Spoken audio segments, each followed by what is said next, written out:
Film की शुरुआत एक लड़के को दिखाते हुए होती है। इस लड़के का नाम तकाशी हयामा होता है। अब ये स्कूल में होता है। स्कूल के बाद ये घर जाता है। घर पर रात में इसे याद आता है कि वो अपने दोस्त का कुछ सामान लौटाना भूल गया है। अब वो उसे लौटाने जाता है। यहाँ वो साइकिल चलाता है, तभी एक मोड़ पर वो एक लड़की से टकराता है। यहाँ इस लड़की का नाम ओरिबे अजुसा रहता है। अब तकाशी अजुसा से पूछता है, तुम्हें चोट तो नहीं लगी? मुझे माफ करना, मैं जल्दी में था। तभी अजुसा उसे अजीब तरीके से देखने लगती है। और ऐसा क्यों, ये आपको स्टोरी के एंड में पता लग जाएगा। प्लीज वीडियो का एंड तक देखना। अब तकाशी अजुसा को उसका लॉकेट उठाकर देता है जो टकराने की वजह से गिर गया था। अब अजुसा वहां से चली जाती है। अगले दिन तकाशी स्कूल में होता है। यहाँ इनके समर की छुट्टियां शुरू होने वाली होती हैं। अब स्कूल की क्लास खत्म होने के बाद तकाशी स्कूल के बाहर अजुसा को नोटिस करता है। अब तकाशी उससे जाके बात करता है। यहाँ अजुसा तकाशी के स्कूल में ही पढ़ा करती थी। अब अजुसा तकाशी को लेकर बेसबॉल प्रैक्टिस एरिया में जाती है। यहाँ अजुसा तकाशी को बताती है कि वो क्लास डी में है। अब तकाशी अजुसा से उसका नाम पूछता है। तभी अजुसा जूस पीने का बहाना बनाकर वहां से चली जाती है। अगले दिन तकाशी समर स्कूल जाता है, मतलब कि कैंप स्कूल। ये एक ट्यूशन की तरह ही होता है। क्लास खत्म होने के बाद तकाशी बाहर आता है तो वहाँ तकाशी को अजुसा दिखती है।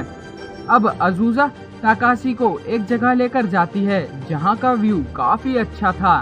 अब यहाँ तकाशी फिर से अजुसा से उसका नाम पूछता है तो अजुसा उससे कहती है कि वादा करो तुम मेरा नाम कभी नहीं भूलोगे। तो तकाशी कहता है मैं वादा करता हूँ।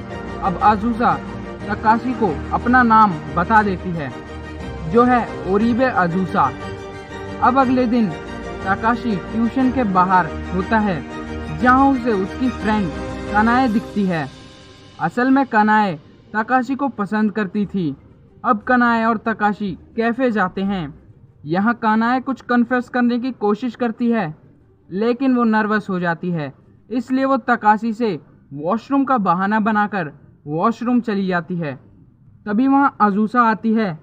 अजुसा कहती है तुम भूल गए। तो तकाशी कहता है नहीं, तुम्हारा नाम है ओरिबे अजुसा।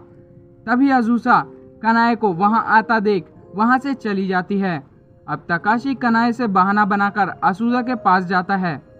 अब यहाँ तकाशी अजुसा से उसका फोन नंबर मांगता है। अजुसा कहती है कि मेरे पास कोई भी फोन नंबर नहीं है।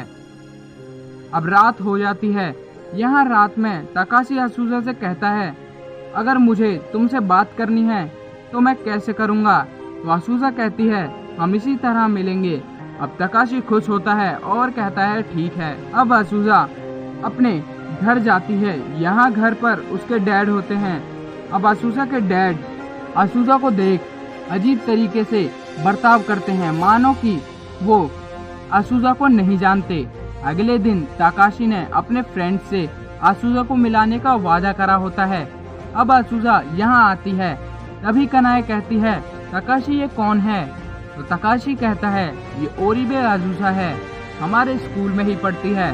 तभी कनाए ओरिबे से पूछती है तुम कौन सी क्लास में हो? तो अजुसा कहती है मैं क्लास डी में हूँ, 3rd ईयर में। तभी कनाए कहती है मैं भी 3rd ईयर में हूँ और क्लास डी में हूँ, पर मैंने तुम्हें कभी नहीं देखा। अब कनाए अजुसा से कहती है सच बताओ तुम कौन हो? तभी अजुसा वहाँ से चली जाती है। तकाशी उसके पीछे जाता है और उसे रोकता है और उससे पूछता है तुम वहाँ से क्यों आई? क्या कनाए ने जो कहा वो सही है? तुम क्लास डी में हो या नहीं? अब अजुसा तकाशी को बताती है कि सभी लोग मेरे बारे में भूल गए हैं।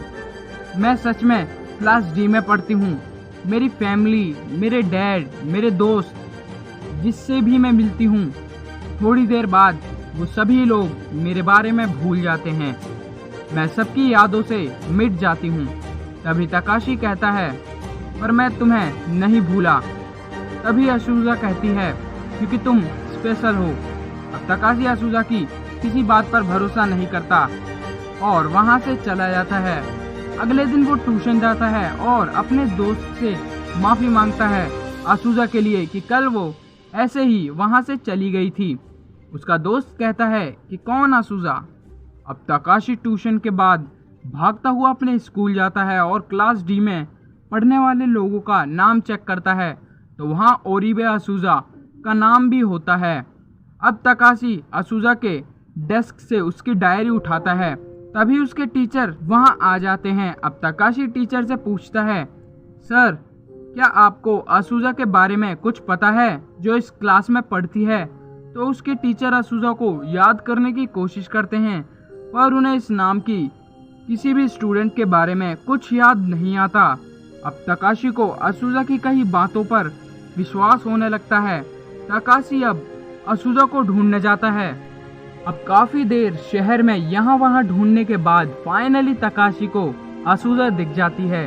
अब तकाशी असूजा से कहता है, मुझे अब भी तुम्हारी बातों पर पूरा भरोसा नहीं है, लेकिन तुमने जैसा कहा था सभी लोग तुम्हें भूल गए हैं। आखिर इसका कारण क्या है? क्यों सिर्फ तुम अकेली हो जिसे सब भूल जाते हैं? असूजा कहती है कि मुझे भी इसके बारे में नहीं पता। मुझे नहीं पता कि मेरे साथ ही ऐसा क्यों होता है, लोग क्यों मुझे भूल जाते हैं। तभी तकाशी कहता है, मैं तुम्हें नहीं भूलूंगा असूजा, मैं असूजा को नहीं भूलूंगा। अब वो जोर से चिल्लाता है, मैं हयामा तकाशी ओरिबे असूजा से वादा करता हूँ कि मैं असूजा को कभी नहीं भूलूंगा। अब असूजा ये सुन हंसने लगती है और ये दोनों गले लगते हैं। अगले दिन ट्यूशन में क्लास शुरू होते ही तकाशी कॉपी में सबसे पहले ओरिबे असूजा का नाम लिखता है। अब ये दोनों एक दूसरे को पसंद करने लगते हैं और रोज मिलते हैं। तकाशी असूजा की काफी सारी वीडियोस बनाता है ताकि वो असूजा को भूल न जाए। अब असूजा वीडियो के दौरान तकाशी को बताती है कि उसका बर्थडे 1 सितंबर को आता है। अब ये दोनों साथ में काफी अच्छे पल बिताते हैं। कुछ दिनों बाद तकाशी असूजा को अपने घर लेके जाता है। यहाँ असूजा तकाशी की फैमिली के साथ अच्छा समय बिताती है। अब तकाशी की बहन सिगरेट पीती है तो असूजा कहती है, क्या तुमने अभी तक सिगरेट पीना नहीं छोड़ा? तो तकाशी की बहन असूजा को अजीब तरीके से देखने लगती है। असल में असूजा आज से पहले भी कई बार तकाशी के घर आ चुकी है तो वो जानती है कि तकाशी की बहन सिगरेट पीती है, लेकिन सब उसे भूल गए हैं। अब रात में तकाशी असूजा को घर छोड़ने जाता है। तभी असूजा कहती है, क्या तुम्हें याद है मेरा बर्थडे आने वाला है? तो तकाशी कहता है, हाँ 1 सितंबर को। अब तकाशी असूजा को घर छोड़ घर वापस आता है। वो फ्रिज में से कुछ केक निकालता है। वो अपनी बहन से पूछता है, ये केक कौन लाया? तो उसकी बहन कहती है, शायद डैड लाए होंगे। अब तकाशी केक लेकर अपने रूम में जाता है खाने के लिए। केक खाते वक्त वो अपना फ़ोन चेक करता है। वो फ़ोन में एक वीडियो देखता है जिसमें असूजा केक खरीद रही थी, यानी ये केक कोई और नहीं बल्कि असूजा खरीद कर लाई थी। यानी तकाशी भी असूजा के बारे में भूलने लगा है। अगले दिन तकाशी क्रैम्प स्कूल जाता है। यहाँ वो देखता है कि उसने अपनी कॉपी में असूजा ओरिबे नाम बार बार लिख रखा था। अब तकाशी के फ़ोन में एक नोट आता है जो उसी ने ही बनाया था कि आज मुझे असूजा से मिलना है। अब क्रैम्प स्कूल के बाद तकाशी असूजा से मिलने जाता है। उसे असूजा का चेहरा भी याद नहीं होता। तकाशी अपने फ़ोन में फ़ोटो लेकर उसे ढूंढता है। अब असूजा उसे मिल जाती है। तकाशी नॉर्मल एक्ट करता है मानो उसे असूजा के बारे में सब याद है, पर असल में ऐसा कुछ भी नहीं है। अगले दिन असूजा तकाशी के घर जाती है उसे ओरिगेमी द्वारा बनी गोल्डफिश देने। तकाशी घर पर नहीं होता। उसकी बहन असूजा से मिलती है।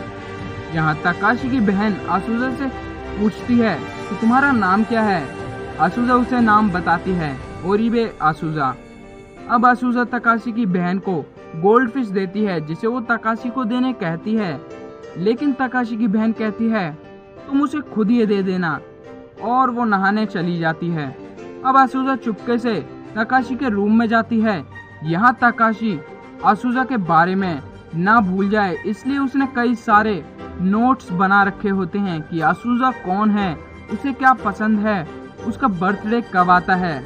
अब इन सभी नोट्स को देख आसूजा रोने लगती है और काफी इमोशनल हो जाती है। कुछ देर बाद तकाशी अपने घर आता है। यहाँ वो अपने रूम में जाता है। उसके रूम में अब आसूजा के बारे में कोई नोट नहीं होता क्योंकि आसूजा ने उन्हें निकाल दिया, क्योंकि वो नहीं चाहती कि तकाशी को बार बार आसूजा को याद करना पड़े। अब तकाशी आसूजा के बारे में बिल्कुल भूल जाता है और अपनी फैमिली के साथ फिर से पुराने दिन की तरह ही अपनी जिंदगी जीने लगता है। अगले दिन तकाशी अपने स्कूल में ग्राउंड में होता है। यहाँ तकाशी का दोस्त कहता है, तकाशी हमारे पिछले साल की फोटोज तुमने खींची थी ना? तो तकाशी कहता है, हाँ वो मेरे लैपटॉप में है। अब तकाशी स्कूल के बाद अपने घर जाता है और वो अपने लैपटॉप को ऑन करता है। तभी वो देखता है कि उसके लैपटॉप में जितने भी फोल्डर्स हैं उन सब का नाम आसूजा होता है। अब वो उन फोल्डर्स में से एक वीडियो चलाता है तो उसमें तकाशी आसूजा को अपना इंट्रोडक्शन देने कहता है, जहां आसूजा कहती है, मेरा नाम आसूजा है, मैं ईयर 2nd क्लास बी में पढ़ती हूँ। यानी ये पिछले साल की वीडियोस हैं। यानी कि तकाशी पिछले साल भी आसूजा से मिला था पर वो उसके बारे में भूल गया। आगे वो एक वीडियो देखता है जिसमें तकाशी और आसूजा दोनों आसूजा का बर्थडे सेलिब्रेट कर रहे थे। यहाँ तकाशी आसूजा को गिफ्ट में एक लॉकेट देता है और यह वही लॉकेट था जो मूवी की शुरुआत में दिखाया गया था। इसलिए शुरुआत में आसूजा तकाशी को अजीब तरीके से देख रही थी क्योंकि तकाशी आसूजा से पहले भी मिल चुका था पर वो अनजान की तरह बिहेव कर रहा था। अब तकाशी को फोन में एक नोट आता है कि आज 1 सितंबर को आसूजा का बर्थडे है, यानी कि आज आसूजा का बर्थडे होता है। अब नोट में कहाँ मिलना है उस जगह के बारे में भी मेंशन होता है। अब तकाशी फटाफट साइकिल निकालता है और आसूजा से मिलने जाता है। यहाँ तकाशी को पहुँचते पहुँचते शाम हो जाती है। तकाशी अब लवर्स हिल पे आसूजा को ढूंढने लगता है। आसूजा नीचे ही खड़ी होती है लेकिन तकाशी उसे नहीं पहचान पाता क्योंकि वो आते वक्त आसूजा का नाम ही याद रख पाया था, उसका चेहरा वो भूल गया। अब तकाशी उसी जगह रुका रहता है और बार बार आसूजा का नाम रिपीट करता है ताकि वो उसका नाम भी ना भूल जाए। तभी वहाँ आसूजा आती है। तकाशी उसे नहीं पहचान पाता। अब आसूजा कहती है कि मुझे आसूजा ने भेजा है, उसने कहा है कि वो यहाँ नहीं आ पाएगी। तकाशी कहता है, पर मैं आसूजा से मिलना चाहता हूँ, उसे देखना चाहता हूँ, उससे माफ़ी मांगना चाहता हूँ कि मैंने उससे वादा करा था कि मैं उसे नहीं भूलूंगा, लेकिन फिर भी मैं उसे भूल गया। अब आसूजा कहती है कि मैं उसे बता दूंगी और वहाँ से चली जाती है। अब तकाशी वहीं बैठ जाता है। तभी उसका फ़ोन नीचे गिरता है। तकाशी फ़ोन उठाने जाता है तो वो फ़ोन के कवर के पीछे अपनी और आसूजा की फ़ोटो देखता है और अब पहचानता है कि उसने अभी जिससे बात करी वो ही आसूजा थी। अब वो आसूजा को ढूंढने जाता है। वो रोते हुए चिल्लाता है, आसूजा, और उसे यहाँ वहाँ ढूंढने लगता है। वो शहर में चारों तरफ चिल्लाता हुआ घूमता है, आसूजा, आसूजा, मुझे माफ़ कर दो, आसूजा। और मूवी यहीं एंड हो जाती है। पर्सनली ये मूवी मुझे काफ़ी पसंद आई। इस मूवी में बताया तो नहीं गया है कि क्यों आखिर आसूजा से मिलने वाला हर शख्स उसे भूल जाता है। बस इस मूवी में एक शब्द है, टाइम स्लिप। टाइम स्लिप एक ऐसी घटना होती है जिसमें कोई पर्सन विदाउट रीज़न पास्ट या फ्यूचर में ट्रैवल कर जाता है। तो मेरी थ्योरी के हिसाब से आसूजा से जो भी शख्स मिलता है वो टाइम स्लिप को एक्सपीरियंस करता है, जहां वो उस समय को स्किप कर देता है जब वो आसूजा से मिला था। जैसे आपने भी ये वीडियो स्किप करी होगी तो जो पोर्शन आपने स्किप करा वो पोर्शन आपको याद थोड़े ही होगा कि उसमें क्या था। अब आ जाते हैं तकाशी के मामले में कि तकाशी आसूजा को इतना लेट क्यों भूला, मतलब कि 2-4 दिन तक आसूजा उसे याद थी। लेकिन उसके दोस्त तुरंत ही भूल गए थे। मिलने के मतलब कुछ घंटों बाद ही, अगले दिन ही भूल गए थे। लेकिन तकाशी को वो 2-4 दिन तक याद थी। आखिर ऐसा क्यों? वो ऐसा इसलिए क्योंकि तकाशी पर टाइम स्लिप का प्रोसेस थोड़ा धीमे हुआ। जैसे किसी बंदे का नेट स्लो हो तो उसकी वीडियो थोड़ी लोडिंग होने के बाद स्किप होती है, बिल्कुल वैसे ही। अब अगर आपको एक्सप्लेनेशन अच्छी लगी है और थ्योरी भी, तो वीडियो को लाइक कर दो और चैनल को सब्सक्राइब कर दो, क्योंकि अभी मेरे बहुत ही कम सब्सक्राइबर्स हैं। शायद आप लोग सब्सक्राइब नहीं कर रहे हो, क्योंकि ये देखो अनसब्सक्राइब बंदे कितने हैं जो मेरी वीडियोस देखते हैं। तो प्लीज़ यार इस चैनल को सब्सक्राइब कर लो और वीडियो को अपना कीमती समय देने के लिए थैंक यू।